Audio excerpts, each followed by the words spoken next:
Unit 2, Module 3, the value of micro-credentials, trends, perspectives, recognition.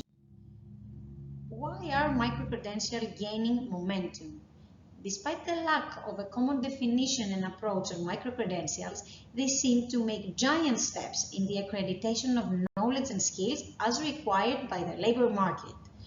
There are certain reasons behind this, like the cost, the skills gap, and labor market becoming more and more skills rather than degrees oriented.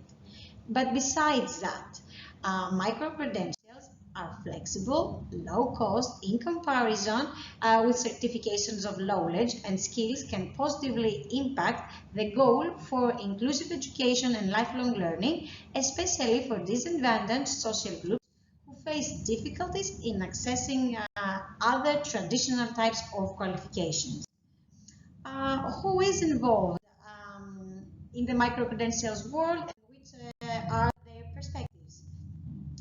First, it is the educational institutions. By involving micro-credentials in their educational offer, they increase their relevance to the job market needs and become more attractive for students. Then it is the learners itself, by boosting professional or personal skills, widening career opportunities, having access to fast and low-cost acquisition of tailor-made skills for entrepreneurial or professional development across subjects and sectors.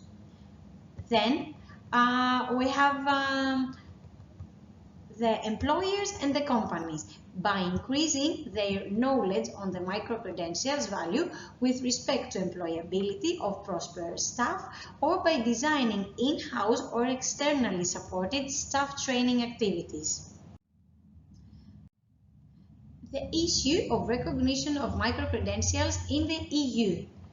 Following European Commission proposal for a Council recommendation on a European approach to micro-credentials for lifelong learning and employability in late 2021, the issue of recognition of micro-credential is being outlined, but however not agreeing among the main stakeholders in education, the labor market and accreditation bodies involved.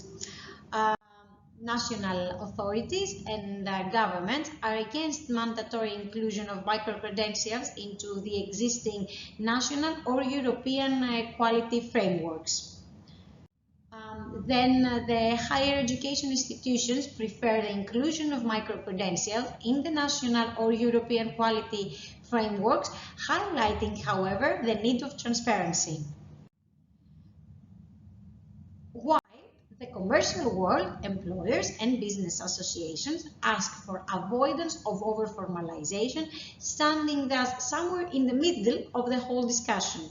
They rather support a hybrid approach whereby higher education institutions could collaborate in providing existing quality assurance methodologies and tools, while private providers of training and credentials could infuse the added value of business and labor market experience. In many ways, the question of recognition of micro-credentials remain open and debated. One of the main barriers is the recognition of formal and non-formal education itself by the European Commission, as reflected, for example, in the nature of several national qualification frameworks, which by design don't include any provisions to include non-formal qualifications. Thank you for your attention. You can visit the project's website at www.discovet.eu.